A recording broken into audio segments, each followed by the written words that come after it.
Nakakita ka na ba ng maliit na candle na nakatago sa loob ng mas malaking candle? Ang tawag dyan ay inside bar. Isa sa pinakagamit na breakout patterns ng price action traders. Inside bar ay candlestick pattern kung saan ang current candle ay nasa loob lang ng high at low ng previous candle. Ibig sabihin nito nagkakaroon ng pause o consolidation bago ang susunod na big move. When to trade it? Usually, ginagamit ito bilang breakout setup. Kung pataas ang trend at may inside bar, possible continuation. Kung nasa resistance o support, pwedeng sign ng upcoming reversal. Antayin ang breakout sa next candle. Pag nag-break sa taas or baba ng mother candle, that's your signal.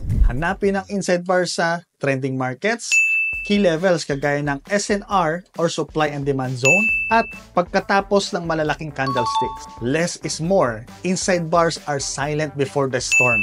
Ngayon na alam mo na kung paano gamitin ang inside bar, next up, doji candles. Isang maliit na candle na may malaking impact, symbol ng indecision at possible reversal. Click the link sa description o sa ating comment section para mapanood ang next video. Kung gusto mong mamaster ang breakouts gamit ang inside bar, sumali sa aming free 3-day Forex Trading Bootcamp. May live chart practice at may trading psychology sessions. Register now, link in the description or sa ating comment section.